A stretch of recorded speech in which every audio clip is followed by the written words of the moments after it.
Welcome back everybody. This is part 26 on What If Kid Asta Meets Noelle's Mother. I do not own Black Clover or any of the characters in this video. They belong to their own respected authors. Chapter 35. God, this passageway is just as cold as the outside is, Charlotte muttered as she, her younger sister, Scarlett, and Yummy continued down the passageway. Stop complaining, sis, Scarlett scolded her younger sister. If you're that cold, let Yummy hold you. Charlotte gave her younger sister a glare, but instantly softened up once Yummy held Charlotte's arm with his own muscular arm. We're almost inside the castle, Yummy noted, noticing the dark-lit room up ahead. As soon as they made it inside and Yummy letting Charlotte go, the three felt two powerful monosignatures. Scarlett, Charlotte, and Yummy turned to see two people standing at the threshold to the next room. One male, the other a figure wearing black armor. The male wore a white lab coat over a yellow shirt, wearing brown pants and white sneakers. In addition,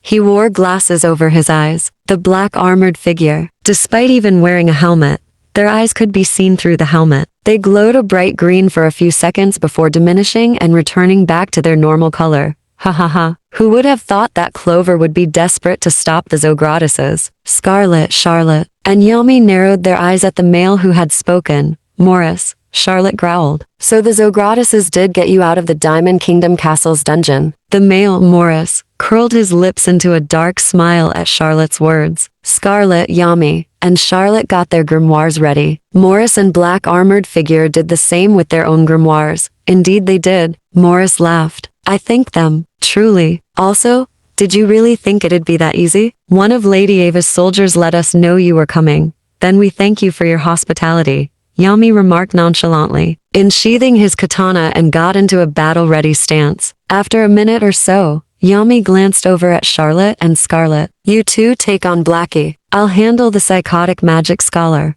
Are you sure, Yummy? Charlotte asked, genuine concern in her voice. Morris is a very dangerous man. Yummy waved his katana in a dismissive manner. Relax, prickly queen. I got him. Yummy spoke as to reassure Charlotte. Granted, still talking nonchalantly. If you're sure, Yummy, Charlotte told the muscular man that is now her boyfriend. Scarlett snickered at the two, but then turned her attention to the black armored figure. Come on, Charlotte, Scarlett called to her sister. We have to take down this black armored person. Charlotte groaned, yet put her right hand on Yummy's shoulder. Just be careful, alright? She told him. No dying on me, you hear? At that, Yummy laughed. Of course, prickly queen. Yummy grinned. Yummy grinned. Now go kick Blackie's ass. This time, Charlotte couldn't help but smile lightly and laugh. I will, Charlotte promised, turning on her heel and striding over to her younger sister's side to take on the black armored figure. Morris's lips curved into a dark smile as he turned his attention back to Yummy. Ha,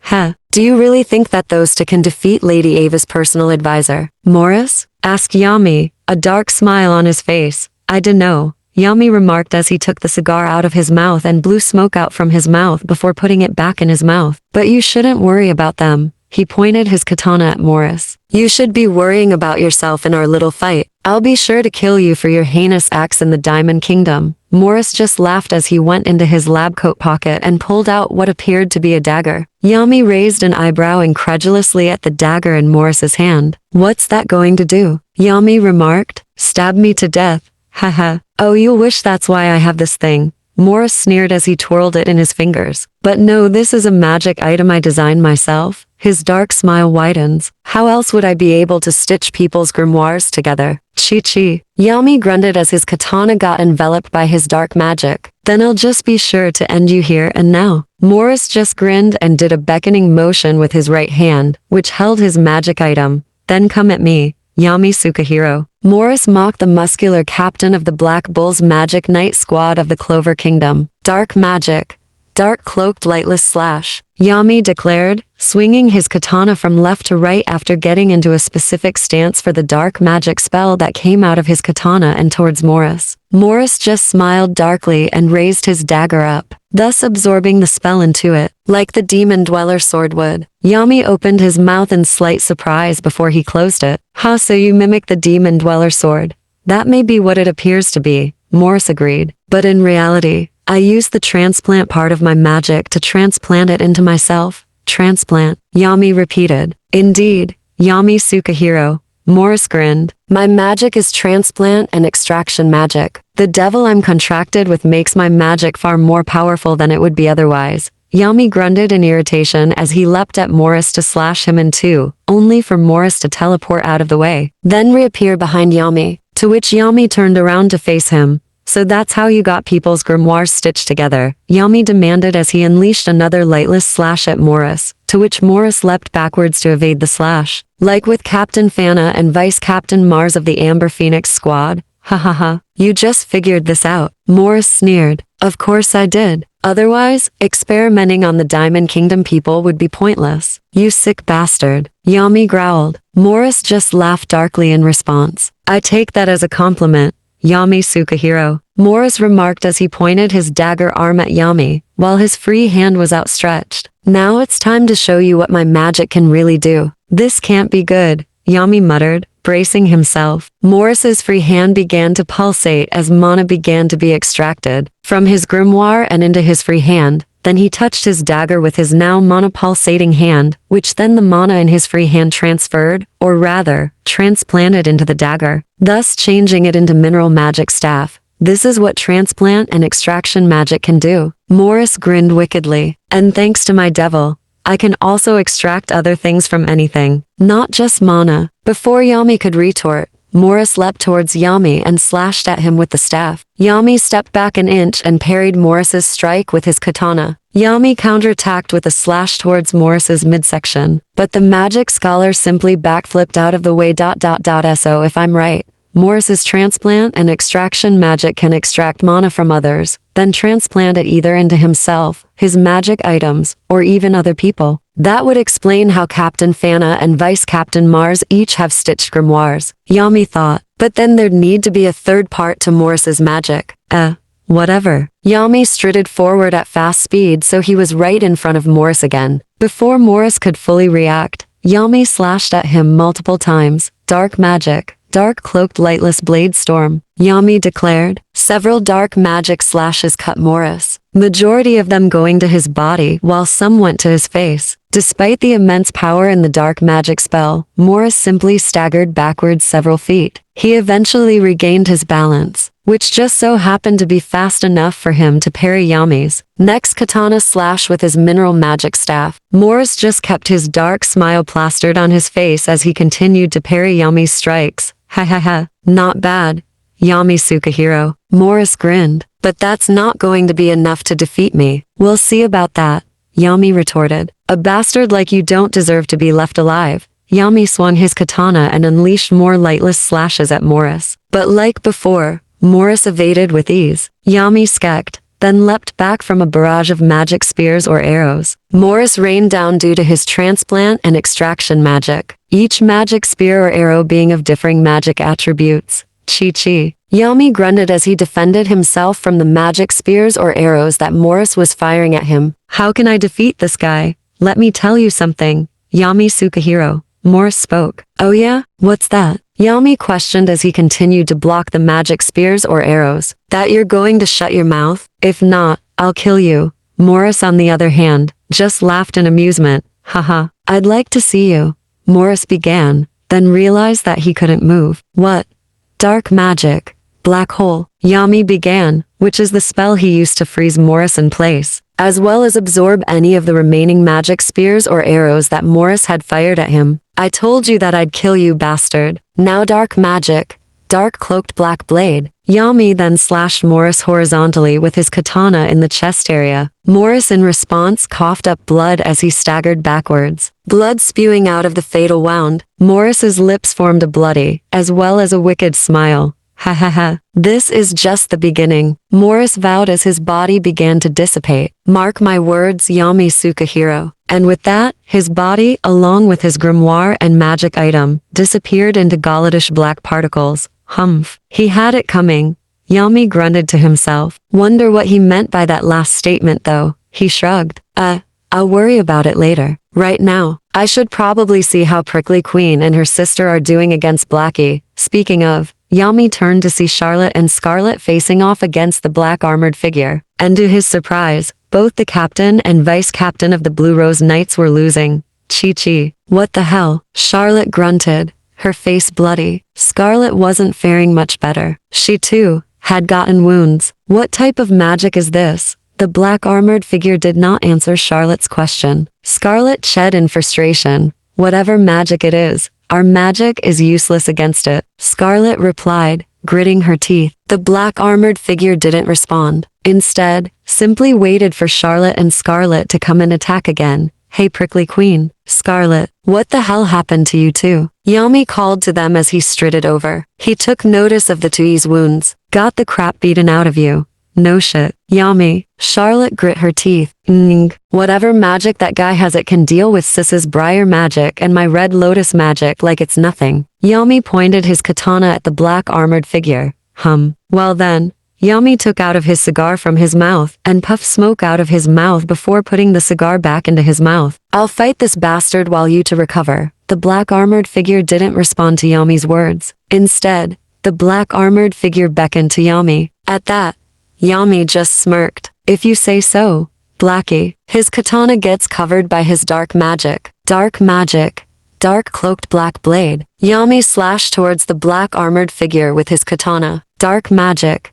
Dark cloaked lightless slash. "Yami, wait," Charlotte called out to warn him, but she was too late. The black armored figure, instead of getting out of the way, simply raised their right hand up and absorbed Yami's dark magic spell. Yami took notice of this and slightly gasped. "What the hell?" Yami mused out. The black armored figure's right hand soon began to glow black as Yami's dark magic, to be accurate. Upon seeing the black orb, Yami scowled. "Hey, if that's a dark magic orb, I'm suing." "Counter magic, 10%. The black armored figure spoke in an almost monotone voice. Upon the declaration, the black orb turned into a black beam and fired out of the black armored figure's right hand and straight at Yami. Yami, with slightly widened eyes, evaded the black beam before it hit the wall behind him, thus cracking it, and it fell apart as a result. "Counter magic," Yami repeated as he turned around from facing the now broken wall to the black armored figure. "It's really powerful." Charlotte grit her teeth, waiting for the opponent to make a move before attacking. Scarlet added in agreement with her sister. "In fact, it doesn't even feel like magic you'd find in our world." Yami glanced over at the two blue rose knights, then back at the black armored figure once again. He closed his eyes and tried to feel the black armored figure's ki. While he did manage to, all he felt was coldness. He opened his eyes soon thereafter. "Yeah," Yami agreed as he raised his katana. "That magic definitely isn't from our world. It feels too cold to be of natural magic, nor even in a natural magic that we as humans can create." He narrowed his eyes before adding, "That means there's only one possible explanation for that magic. It's from the underworld." At that, both Charlotte and Scarlet gaped in slight surprise. "As well as forbidden magic, like reincarnation magic for example."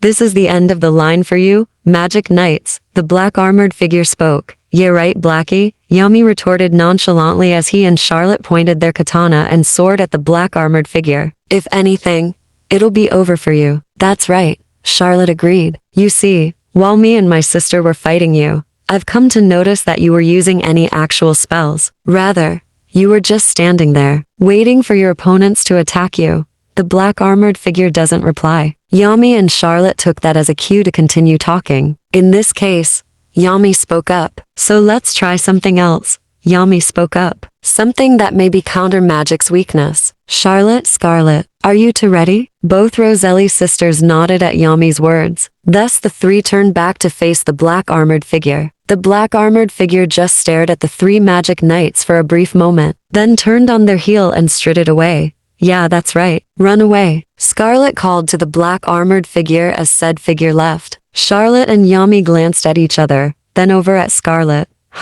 Yami mused as he sheathed his katana. "Morris is gone, sure," Charlotte agreed before frowning. "However, he went down to you way too easily, Yami." "I have to agree with Sis," Scarlet added. "Even though me and Sis were battling Blackie, we could still pick up on you and Morris's fight." Yami put a hand to his chin as if in thought. You're right, prickly queen," Yami mused. "That bastard did go down too easily. Too bad we didn't get into the actual castle. But I suppose that's a good thing. Who knows what the ruler of the Spade Kingdom would do to us if she actually came down here." Charlotte nodded grimly while Scarlet crossed her arms. "So I guess we're heading back?" Scarlet asked. Assuming we can find our brooms in this wonderland of a kingdom. We'll find them, Yami replied nonchalantly as he turned on his heel and began to walk back the way the three came. Charlotte and Scarlet followed him soon thereafter to outside of the underground passageway. The three's brooms at the entrance to the passageway. Thus the three got on their brooms before flying off. After the black armored figure returned to the throne room and told the news, Queen Eva Zogratis of the Spade Kingdom put a hand to her chin, a dark smile appearing on her face. Her three children, Dante, Vanica, and Zenon, were also present in the throne of the Spade Kingdom castle. Very well, my friend,